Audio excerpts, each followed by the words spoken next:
আমরা এবার অবনতি কোণের বাস্তব প্রয়োগ দেখব, অর্থাৎ যে ক্ষেত্রে দুটো কোণই অবনতি কোণ। যদি এমন হয় যে খুব উঁচুতে কোনো বিন্দু থেকে নিচুর বিন্দুকে দেখতে হয়, তাহলে কিন্তু অবশ্যই অবনতি কোণ আসে। তোমরা কিন্তু এটা আগেই জেনে গেছো। তাহলে এই ধারণা নিয়ে দেখো তো এই অঙ্কটার সমাধান কি করে করা যায়। অঙ্কটা হলো 11 মিটার উঁচু একটি বাড়ির ছাদ থেকে দেখলে একটি ল্যাম্পপোস্টের চূড়া ও পাদবিন্দুর অবনতি কোণ যথাক্রমে 30 ডিগ্রি এবং 60 ডিগ্রি। ল্যাম্পপোস্টটির উচ্চতা হিসেব করে লেখো। দেখো, এটাও কিন্তু একদম বাস্তব সমস্যা। বড় বাড়ি শহরের, সেখান থেকে ল্যাম্পপোস্ট নিচেই দেখা যায় এবং তার ল্যাম্পপোস্টের শীর্ষবিন্দুতে আর ভূমিতে পাদবিন্দুতে ছাদের ওপর থেকে দেখা হচ্ছে। শুধু এই কোণ দুটো জানা আছে, আর কি বাড়িটার ভূমি থেকে উচ্চতা দেওয়া আছে ছাদ পর্যন্ত। তাহলে ল্যাম্পপোস্টের উচ্চতা বার করতে হবে। কি বাস্তব সমস্যা না? আর কি কিরকম ভাবে হবে, কেমন লাগছে না? কি পারবে তো? অবশ্যই পারবে, কারণ দেখো ছবিটা কেমন আসবে। তাহলে বাস্তবের ছবিটা আগে দেখে নিলে যে বাড়ি থেকে ল্যাম্পপোস্টের শীর্ষবিন্দুতে অবনতি কোণ দেখা যাচ্ছে আর পাদবিন্দুতেও অবনতি কোণ দেখা যাচ্ছে। আচ্ছা, এই ছবির অনুরূপ যেটা অঙ্কে কাজে লাগবে এমন ছবি কেমন হয় দেখো। এবি একটা কত উঁচু বাড়ি, 11 মিটার উঁচু বাড়ি এবিটা, আর পিকিউ একটা ল্যাম্প পোস্ট। পিকিউ এর উচ্চতা আমরা কিন্তু জানি না, কিন্তু এ বিন্দু থেকে পি বিন্দুর অবনতি কোণ হচ্ছে 30 ডিগ্রি, আর এ থেকে কিউ বিন্দুর অবনতি কোণ 60 ডিগ্রি। আমাদের বার করতে হবে পি কিউ। এই কারণে পি থেকে এবি এর ওপর একটা লম্ব পিটি অঙ্কন করা। এখন দেখো পি কিউ এর যা উচ্চতা, তাহলে বিটি এর উচ্চতা আছে। এরকম ভাবেই কিন্তু আমরা অঙ্কটা করব। যা যা পেলাম আমরা আগে লিখে নিই। কি পেলাম মনে করি,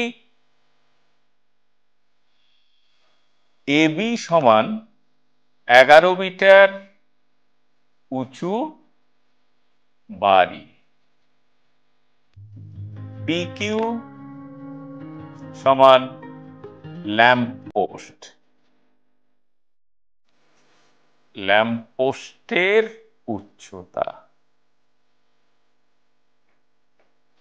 আর কি পিটি লম্ব এবি। পিটি থেকে পি থেকে এবি এর ওপর লম্বটা হলো পিটি, আর এ থেকে অবনতি কোণ। অবনতি কোণের সূত্র অনুযায়ী আমরা কি পাই, অবনতি কোণ কিন্তু অবশ্যই ঠিক ভাবে ছবিতে দেখিও। অবনতি কোণ না দেখাতে পারলে কিন্তু উন্নতি কোণ দিয়ে অঙ্ক হবে, কিন্তু নম্বর পাওয়া যাবে না পরীক্ষাতে। তাই অবনতি কোণের অঙ্ক করতে গেলে কিন্তু অবশ্যই একটা ভূমির সমান্তরাল সরলরেখা অঙ্কন করা হয়, যেমন ছবিতে দেখানো হয়েছে। এই অবনতি কোণটা কিন্তু দেখানোর প্রয়োজন। তাহলে এ বিন্দুর অবনতি কোণ যদি 30 ডিগ্রি হয়, তাহলে সেটা কোথায় অবনতি কোণ করেছে? পি বিন্দুতে। তাই আমরা বলতে পারি চিত্র অনুসারে এপিটি সমান 30 ডিগ্রি। অনুরূপে এটা কোন সূত্র অনুসারে হলো? একান্তর কোণের সূত্র অনুসারে হলো। অনুরূপে এ কিউবি সমান 60 ডিগ্রি। এই তথ্য আমাদের কাছে আছে। তাহলে এবার কিভাবে এগোবো? আগে আমরা কি এটিপি ত্রিভুজ নিয়ে কাজ করতে পারি?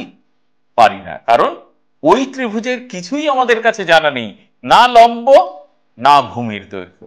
কিন্তু দেখো এ বি কিউ ত্রিভুজ নিয়ে যদি প্রথমে কাজ করি, তাহলে কিন্তু লম্বের দৈর্ঘ্য দেওয়া আছে, সেখান থেকে ভূমির দৈর্ঘ্য সহজেই পেয়ে যাব। তাহলে ত্রিভুজ এ বি কিউ এর ট্যান কত ডিগ্রি? 60 ডিগ্রি। ট্যান 60 মানে কত? A B by B Q. Tan 60 কত ভ্যালু? √3। এবি এর মান জানো, কারণ এবি এর মান 11 পাই বি কিউ। অতএব বি কিউ সমান 11/√3।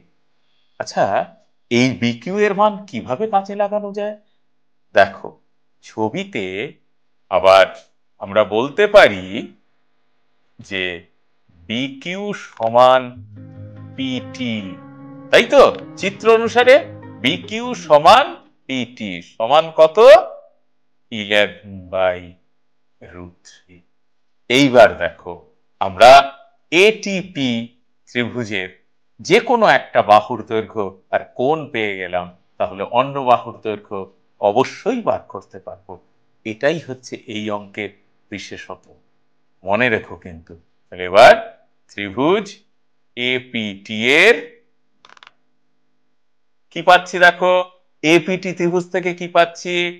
ট্যান কত ডিগ্রি? 30 ডিগ্রি। দেখতে পেলে ট্যান 30 সমান কত বলো? এটি বাই পিটি।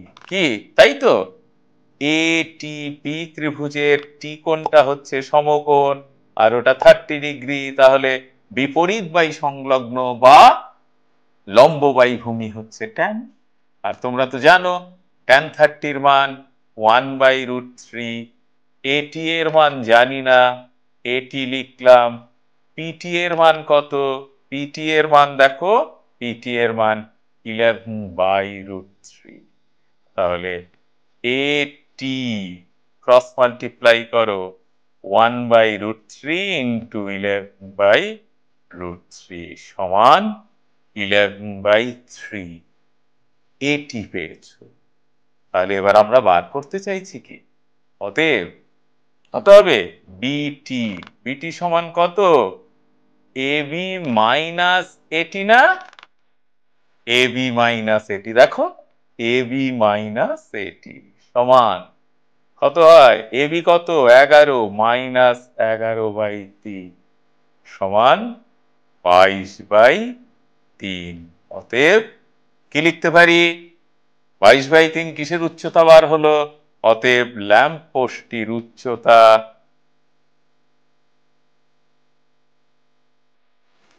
উচ্চতা কত? P Q. পি কিউ সমান কত? দেখো পি কিউ সমান হচ্ছে বিটি সমান 22/3। তাহলে দেখলে তো, শুধু দুটো অবনতি কোণ দেওয়া থাকলে আর একটা দৈর্ঘ্য দেওয়া থাকলে সেখান থেকে অন্য দৈর্ঘ্য কিভাবে বার করা যায়। তাই নিয়ম শেখো ভালো করে, একটা নিয়মে কি করে অঙ্কটা সমাধান করা যায় সেটা শেখো। শুধু এখান থেকে মূল ভাবনা নাও যে দুটো অবনতি কোণ থাকলে আর একটা দৈর্ঘ্য দেওয়া থাকলে কি করে অঙ্ক সমাধান করতে হয়, আর এরকম অঙ্ক নিজের থেকে বানাও আর নিজেরা সমাধান করো। তাহলে দেখবে অঙ্কের প্রতি ভালোবাসাও তোমার অনেক গুণ বেড়ে যায়।